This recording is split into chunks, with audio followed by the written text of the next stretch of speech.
they want their country to do so too. It is time for Washington to listen. It is time for a balanced budget constitutional amendment, and then it is time to start paying off this massive, massive debt. Thank you, Mr. President. I yield the floor and note the absence of a quorum. The clerk will call the roll. Mr. Akaka.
From Colorado.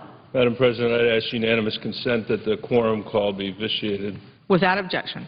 Thank you, Madam President. Madam President, like you, I have heard a lot of loose talk over the past months invoking the Founding Fathers.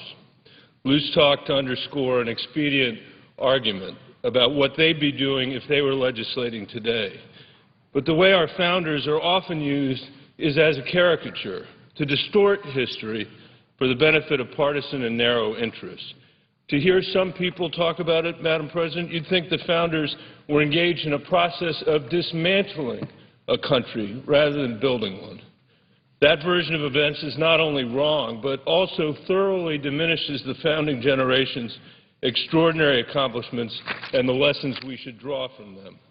Our founders met enormous challenges with great courage and sacrifice to start a country around an ideal. In the same vein, our modern history has been characterized by meeting great challenges with distinct qualities. We're hardworking. We meet our challenges by refusing to allow their complexity or attendant political difficulty to lead us toward accepting failure as an option. We're inclusive. We meet our great challenges by meeting them as one, by crafting solutions that involve buy-in, participation, and sacrifice from all parts of the political landscape and the American people. We act with courage. We meet our great challenges when and only when the leaders of the day have the courage to decide that they will be the ones who meet those challenges, that they will transcend the short-term incentives and political imperatives of their time to do something of greater importance. These traits have enabled us to end a civil war, overcome the Great Depression, and march towards civil rights. But they've also allowed us to do smaller and still very important things, like work together in the 1980s to protect and preserve Social Security.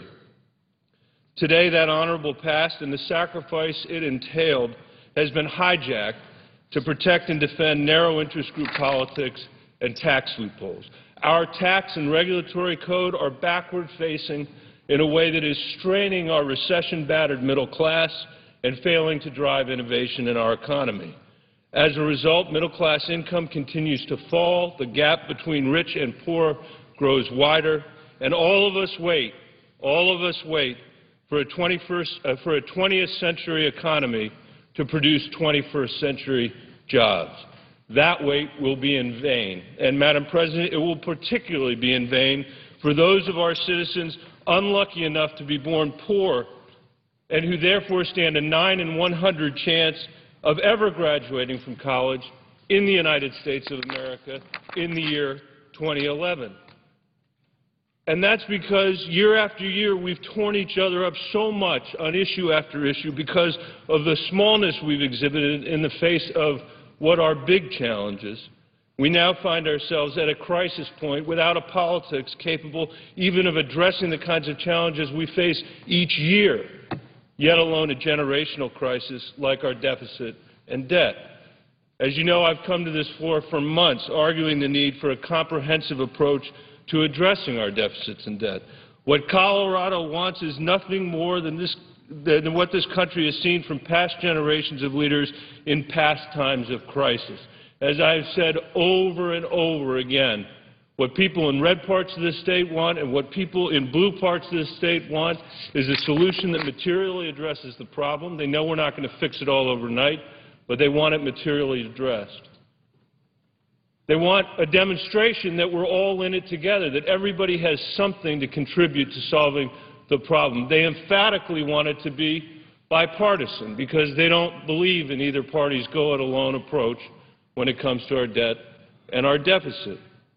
And I'd add a corollary to all of that, which is that we need to reassure our capital markets that the paper they bought is actually worth what they've paid for it. And it was in the spirit of getting to a solution like that that my colleague from Nebraska, Mike Johans, a Republican, and I wrote a letter to the President. 64 members of the Senate, evenly divided between both parties, signed on to an approach that called for entitlement reform, called for tax reform, called for discretionary spending cuts. The math compels this answer. The economy needs this certainty. Colorado and the country want this result. It should achieve the $4.5 trillion in deficit reduction over 10 years and should have a 3-to-1 ratio of spending cuts to revenue increases. That's what the Bowles-Simpson Commission recommended.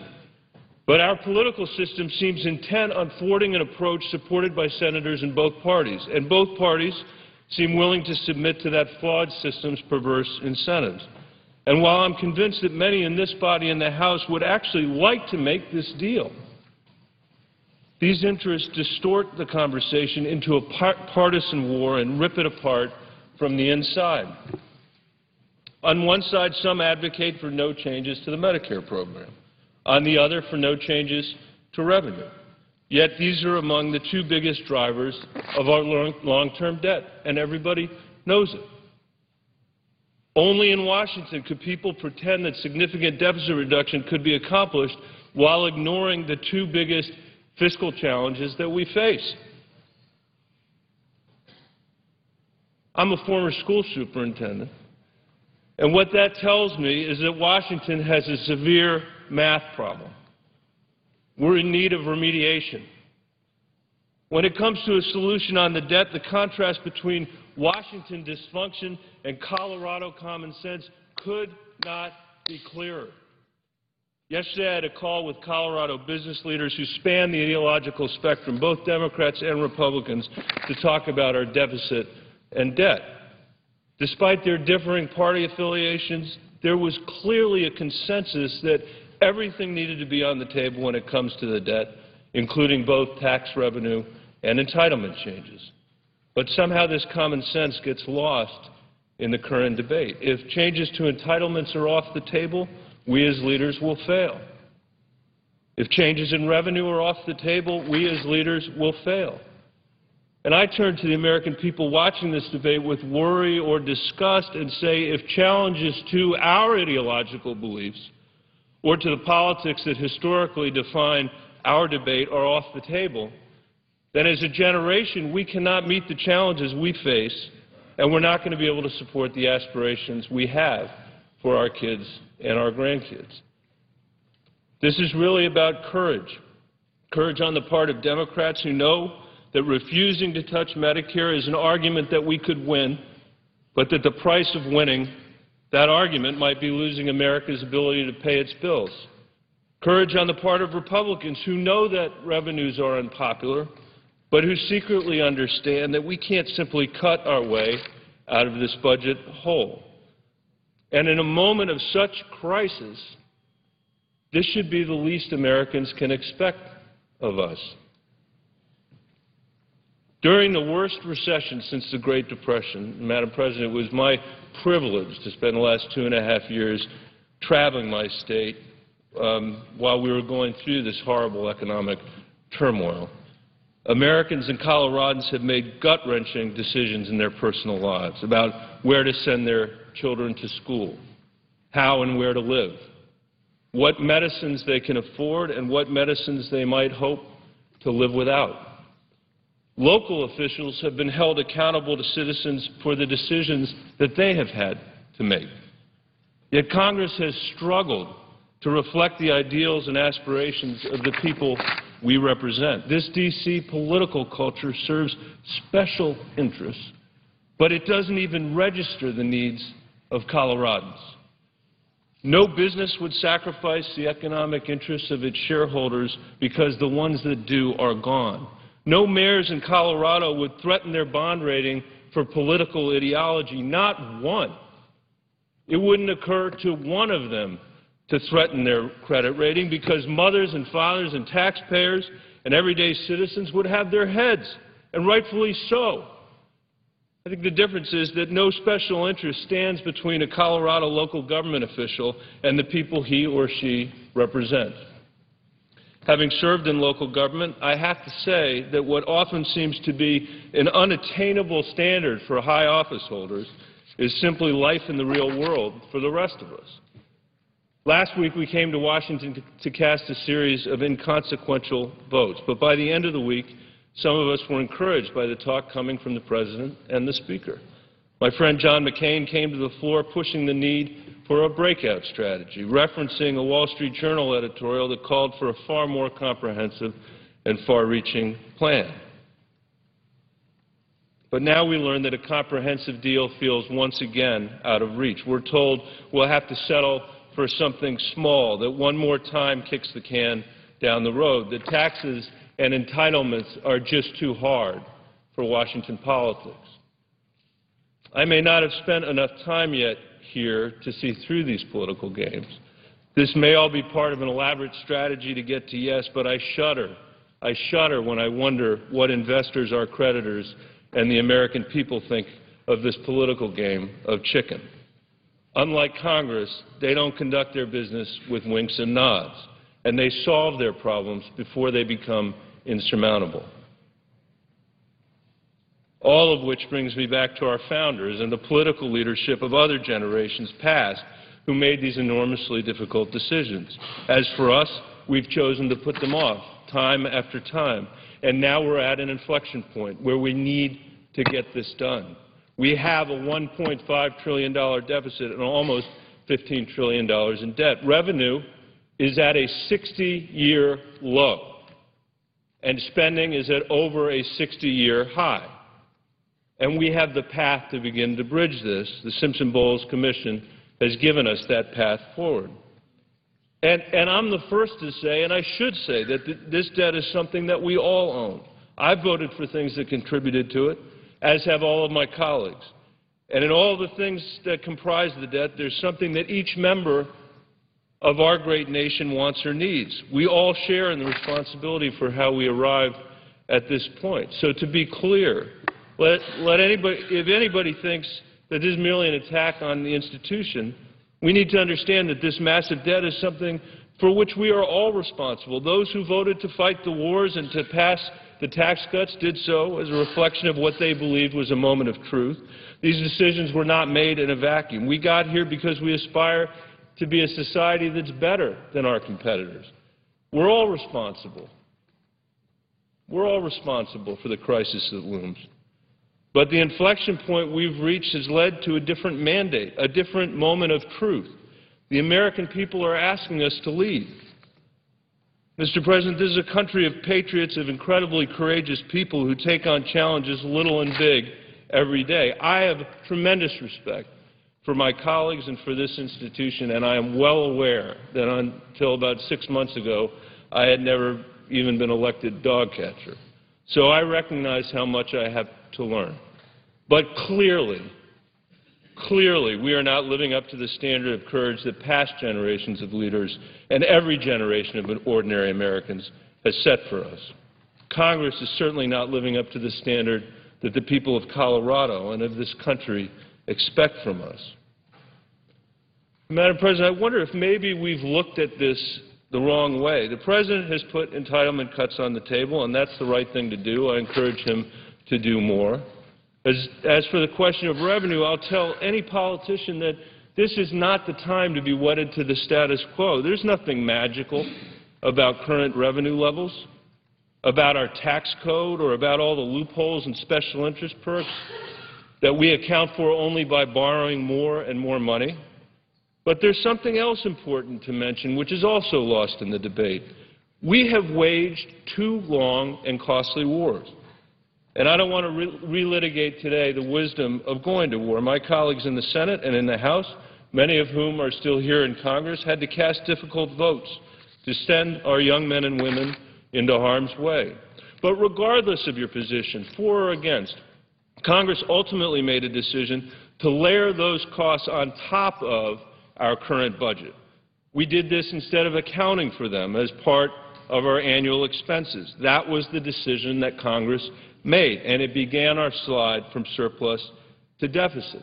So for a moment, let's separate the costs of these wars from the important and robust debate we're having about entitlement spending, Medicare, Social Security, and our discretionary programs, and resolve a threshold question, or maybe 2. Are we as a generation going to pay for these wars? Or are we going to continue to borrow from foreign governments and stick our kids with the bill? Are we even willing to make just a down payment on their incremental costs? because that's what we're talking about here. The amount outlined by the Debt and Deficit Commission, $785 billion in tax reform, which, by the way, would lead to lower rates, doesn't even cover the incremental expense of the war commitments we have made. But it'd be a good start.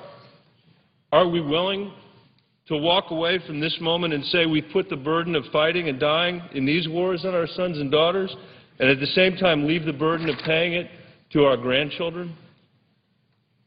And after all, are we really willing to threaten the full faith and credit of the United States by failing to raise the debt ceiling for debts we already owe? This is not like cutting up your credit card. This is like getting your mortgage this month and saying, I'm not going to pay it because I spent my money somewhere else. Are we really willing to do that by failing to act comprehensively against our debt at a moment of global fragility in the capital markets? Would we risk all of this just for politics? Interestingly enough, in their wisdom, the founders understood and anticipated this very problem. They had a spirited debate about whether the federal government should have what they called, quote, a general power of taxation, or whether we should have a system of, quote, internal and external taxation, a system where the states could impose taxes, but the federal government would be limited to collecting its revenue through duties on imports. And ultimately, the founders resolved the question in favor of the general power of taxation for the exact reasons that are staring us in the face today. So, rather than talk about the founders, I actually want to read what they said on this subject in the hopes that it will give us some guidance. Let me quote from Federalist number 30, and I apologize for the length, Madam President, but as always, their words impoverish our own. Quote, if the opinions of those who contend for the distinction between internal and external taxation were to be received as evidence of truth, one would be led to conclude that there was some known point in the economy of national affairs at which it would be safe to stop and say, thus far the ends of public happiness will be promoted by supplying the wants of government, and all beyond this is unworthy of our care or anxiety. But they went on to say, let us attend to what would be the effects of this situation in the very first war in which we should happen to be engaged.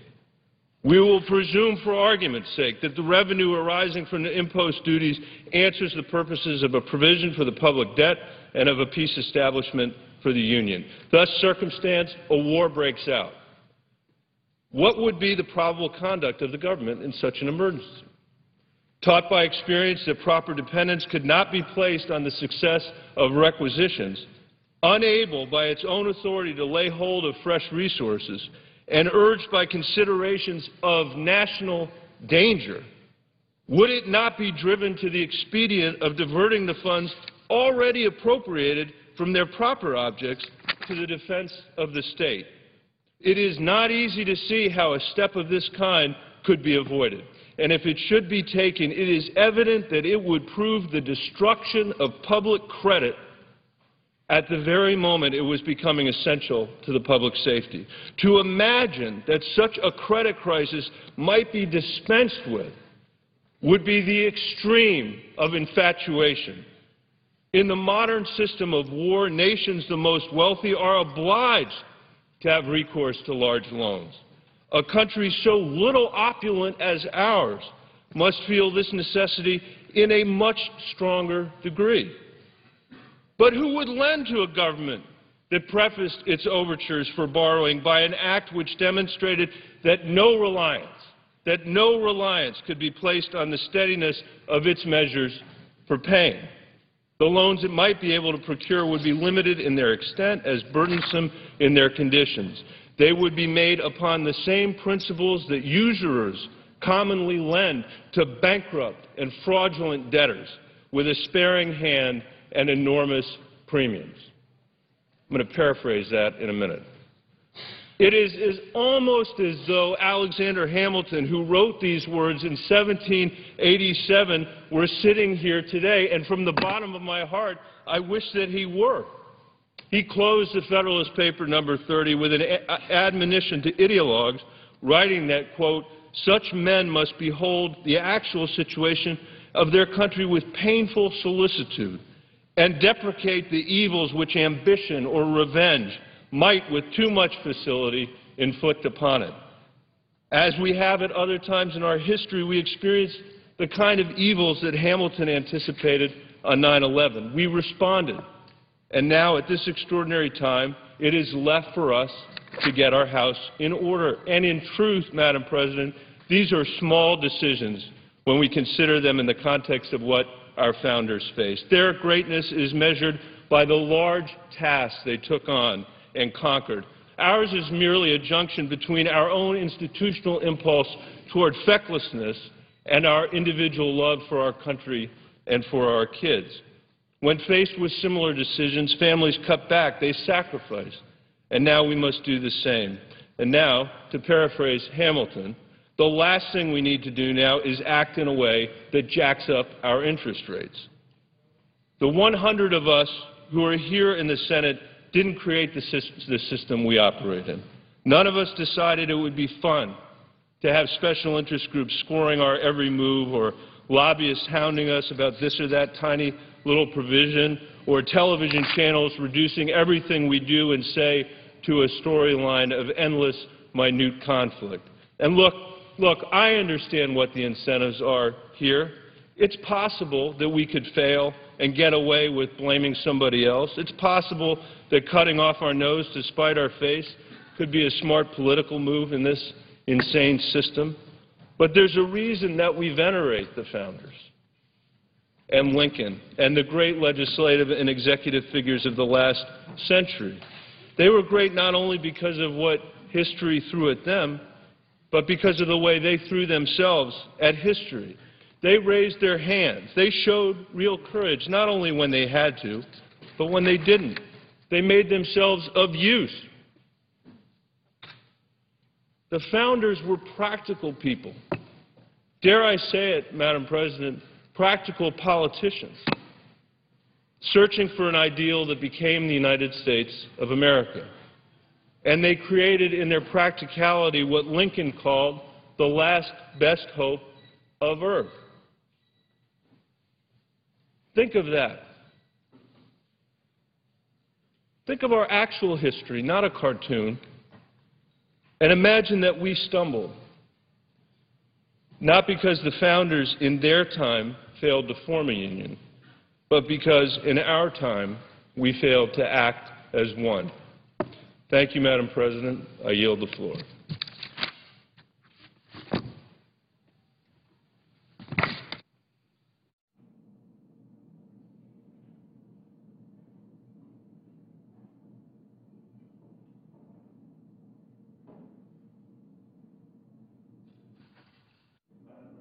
I'd suggest the absence of quorum. Thank you. The clerk will call the roll. Mr. Akaka.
Pennsylvania. Madam President, I ask unanimous consent to dispense with the quorum. Without objection. Madam President, I think it's fair to say we've got two really major problems that we are grappling with here in this Congress. More importantly, people all across our country are grappling with them. First is an economy that's far too weak. It's growing far too slowly, if at all, and it's certainly producing far too few jobs. The latest data is particularly discouraging on the job creation front, and until we turn this around and get strong growth, we're not going to produce nearly the number of jobs that we need. The second big problem that strikes me as very disturbing is the unsustainable level of federal spending and the corresponding deficits and debt that have mounted as a result of all that spending. Spending since the year 2000, from 2000 to 2010, has doubled federal spending. From just a couple of years ago, spending was less than 20% of our total economic output. Today, it's nearly 25% of our total economy, and that's just way too large, and that's unsustainable. All this spending has predictably led to huge deficits. We're running annual deficits these last couple of years of nearly 10% of our entire economy, really staggering in size, $1.5 trillion for the last couple of years running. And the deficits, of course, are covered by issuing new debt. And so we have been accumulating debt on this really a breakneck pace. And, of course, all of this debt has caused us to crash into our debt limit, and we are now mired in this debate and this discussion and these ongoing, very difficult negotiations over what to do about the fact that we have reached the statutory ceiling on the amount of money that the federal government is permitted by law to borrow, $14.3 trillion, a number that's really very, very difficult to grasp because of its sheer enormity. But there we are. We're at the limit, and we've got to decide what we're going to do about it. I have to say I'm not impressed with where the current negotiations seem to be and where they have been. I think we have yet to see a plan from the President that lays out exactly what he's willing to cut in spending to put us on a sustainable path. The President proposed a budget. I sit on the Budget Committee. We looked at that budget. We had testimony about that budget. And what we learned was it's not a serious budget. It would continue with huge deficits and mounting debt, didn't address any of the fundamental problems. And when that budget was on the Senate floor for a vote, the President's budget got 0 votes. The President subsequently backed away from his own budget but hasn't proposed an alternative. And unfortunately, my colleagues in this chamber on the other side have proposed no budget whatsoever. And so here we are, the world's largest enterprise, the United States government, preparing to spend this year, as we did last year, something on the order of $3.7 trillion without so much as a blueprint for how we're going to spend that, rules that would govern how it gets allocated in different categories, guidelines for where the revenue is going to come from, how big the deficit will be, none of that. We're simply proceeding along without a budget. And I have to say, I think that is shockingly irresponsible. Now we go into these discussions about the debt limit, and frankly, it's not clear to me that we're any closer today to a resolution than we were several weeks ago. So some of us have suggested a solution, suggested a way out of this impasse that I wanted to describe today, Madam President. And the solution that we're proposing is that we go ahead and raise the debt limit by the amount that the President has asked.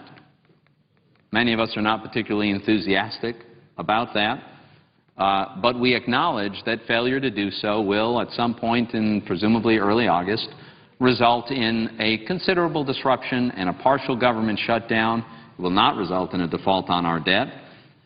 And there are many, many of our ongoing expenses we could continue to cover from ongoing tax revenue, but it would nevertheless be very disruptive. And it's my hope that we'll never get there and that we will instead find a resolution. The resolution that some of us are proposing, specifically Senator Mike Lee from Utah, who I credit a great deal for his leadership on this, Senator Lee and I have introduced a bill together with a number of other colleagues. I think we have over 25 co-sponsors in the Senate.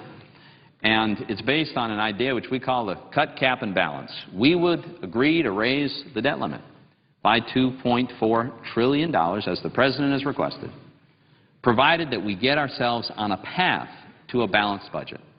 And by that, we see three pieces: cuts in immediate spending, caps, statutory caps in spending over the next few years, and a balanced budget amendment to the Constitution, which we acknowledge would take several years to achieve. But the point is that the combined effect of these measures would clearly put us on a path to a balanced budget, end the practice of running deficits, eventually end the need to raise debt limits, because we wouldn't be issuing new debt. We would instead, as a government, be living within our means. If you ask me, this is a very reasonable thing to do, to suggest that the federal government ought to live within its means. It's reasonable for families. Families don't have any choice. They live within their means. Businesses have to live within their means or they don't survive. 49 of the 50 states have a requirement that they balance their budgets every year, and they find a way to do it. You know, this president wouldn't be the first Democratic president to embrace this if he were to embrace this idea. President Clinton, working with a Republican-controlled Congress in the 1990s, first embraced the idea that we ought to strive for a balanced budget, that it was a worthwhile goal, that it was an achievable goal, and within a few years, in fact, they achieved it.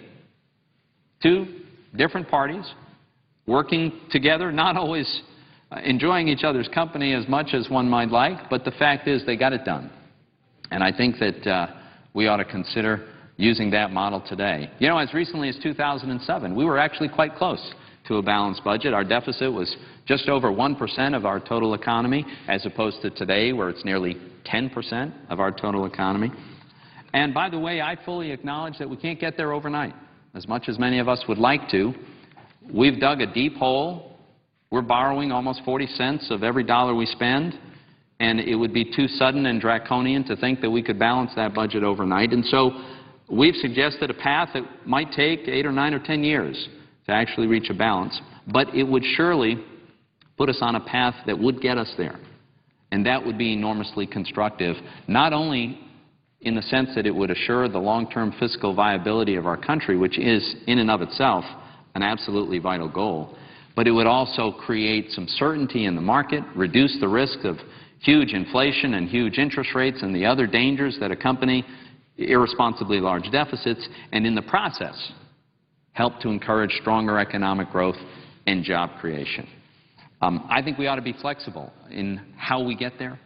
We've proposed one way. It's not the only way to do it, but it importantly is premised on this principle that we can reach a balance, and we ought to do that. I think it's absolutely critical that we demonstrate that we have the political will and the ability to tackle this, arguably the biggest challenge that we face. You know, we've seen what's been unfolding in Europe because they chose not to tackle these problems in recent years. I would suggest that we're not that far behind some of the countries in Europe that are in the middle of truly devastating sovereign debt crises. We're not quite there yet. But if we don't change the path we're on, that is the direction that we're heading. Let me just walk through the particular items in this approach that we're advocating, in which we would cut, cap, and balance. First is to cut spending, and we're suggesting a cut from the 2011 levels of $142 billion. It's actually less than 4% of the amount of money that the government spent last year. We're still in the current year, but the fiscal year 2011. It would still spend more than we spent in 2010. So it's very hard to see how this could be fairly described as any kind of draconian cut. It's a very modest cut in spending. And by 2012, the levels will be almost $500 billion more than the levels of spending in 2008. But that's the first step, is to cut spending in the immediate future in this next fiscal year. The second is to cap spending over the next several years. And to do this, we've established a set of caps, statutory limits on how much the government could spend each year based on the level of spending in the budget resolution that I introduced on the Senate floor. which had almost all of Republicans' support. I wish we had some Democratic support, and I still hope we'll get some. But the important thing about this budget resolution and these cap levels is they reach a balance, not overnight. It takes 9 years. But by controlling spending and adopting pro-growth policies that encourage an expanding economy, we would, following these cap levels, be able to balance our budget. And then finally, we're advocating that as part of this package, as part of an arrangement by which we would agree to raise the debt ceiling, we would also pass in both the House and the Senate a balanced budget amendment to the Constitution and send it off to the states. We would not suggest that the increase in the debt limit be contingent upon state adoption, but I'm confident that the states would, in fact, pass a balanced budget amendment to the Constitution if we here in Congress would send it to them. It would have 3 big features, and again, the details of these things ought to be a subject of discussion. One that wouldn't be open for negotiation would be the first: outlays need to equal revenues. That is obviously the fundamental definition of a balance. You don't run deficits. You make sure that you spend no more than what you take in. The second thing that some of us feel strongly about, and I'm one of them, we ought to limit spending as a percentage of our economy so that the government doesn't keep growing at the expense of the private sector, which is exactly what happens when the government occupies too large a segment of our economy.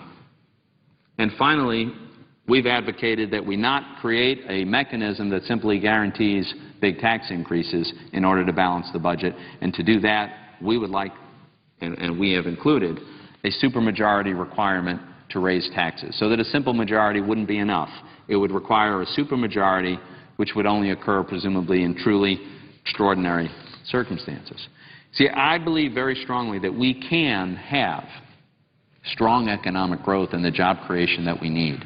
But to get there, we've got to create an environment here in Washington. We've got to pass legislation and create an environment that encourages risk-taking, encourages business formation, encourages new hiring. And we haven't been doing such a good job on that. One of the ways to do that is to put us on a sustainable, viable fiscal path, and the cut, cap, and balance approach does that. We would raise the debt limit by the full amount the President has asked for, provided that he agree with us to put this country on a path to a balanced budget. I don't think that's asking too much. I think that is a way to achieve long-term fiscal sustainability, and just as importantly, it's a way to create an environment for the strong economic growth and job creation that we need. Madam President, Mr. President, sorry about that. I suggest the absence of a quorum. Mr. President. Mr. President. Senator from Florida. Mr. President, I request consent to speak up to 20 minutes. Without objection. Mr. President, the Budget Committee Chairman, the senator from North Dakota, has, in fact, laid out a budget. And what it does is it brings us on a serious road toward budget balance by utilizing real numbers, not sleight-of-hand numbers, not budget fakery numbers, not a budget as a political document, but a budget as an economic document. And it nips, indeed, it savages the annual deficit and the federal debt, $4 trillion over 10 years. This is real money, Mr. President, and it is real money that is basically in balance between $2 trillion of spending cuts, which we've had all of those kind of talks going on down at the White House, and they seem to get to an agreement of $2 trillion of spending cuts. But when it comes to the revenue side, there seems to be an unwillingness to accept revenues. Mr. President, what I would like to do is elucidate further on the Budget Committee Chairman's presentation yesterday or the day before of this budget on how you can produce $2 trillion of new revenue and it not be considered as the just straight tax increases, but instead of going to two other parts of the tax code that have been off limits to so much of the tax planning and tax cuts that we're talking about in the that we have been talking about. And of course, I'm talking about the $14 trillion of tax expenditures that the federal government expends money by not having that tax revenue coming in to the tune of $14 trillion for special tax preferences over the course of the next decade.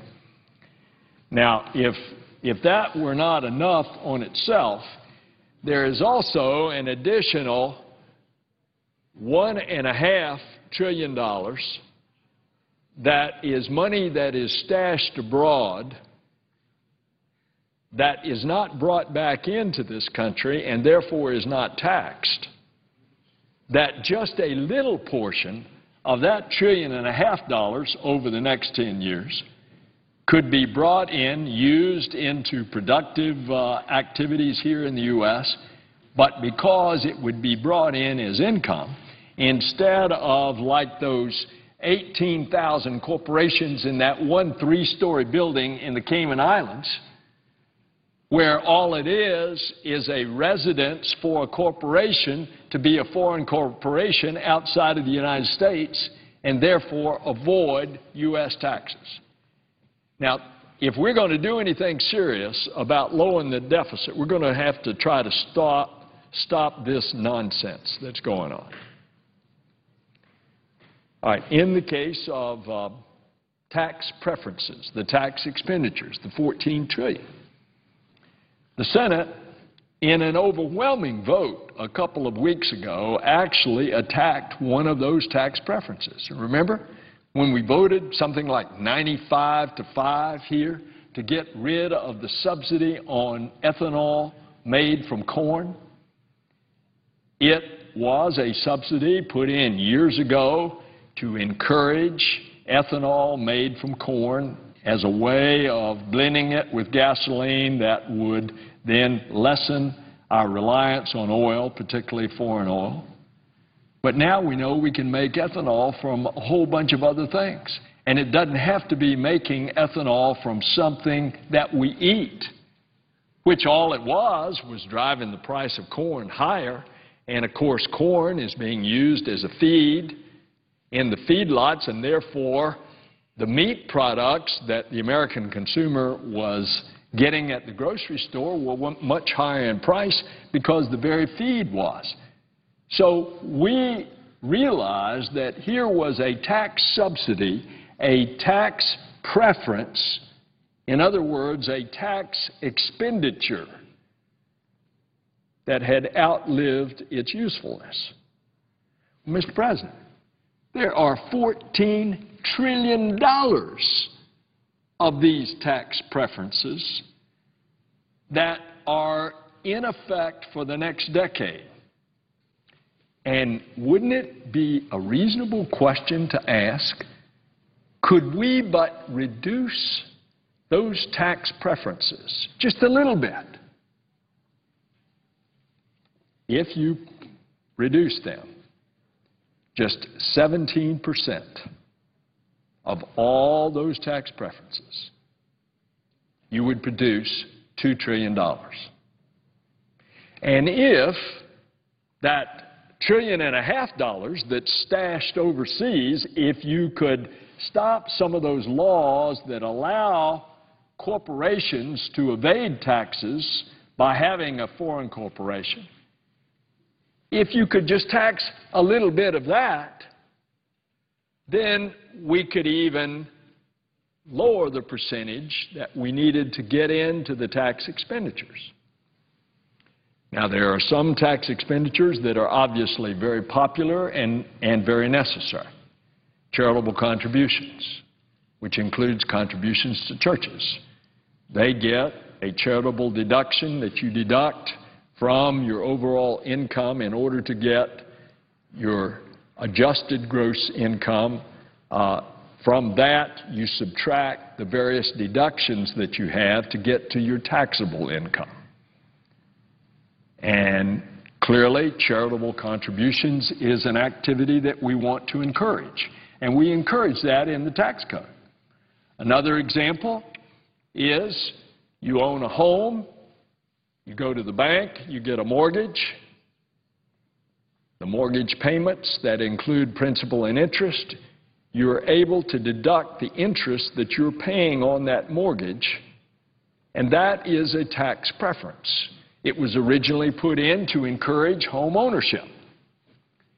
Well, should someone who has a $5 million home with a $4 million mortgage, should they be getting the tax preference of the privilege of deducting all of that interest on a $4 million home loan mortgage as opposed to a $400,000 home mortgage?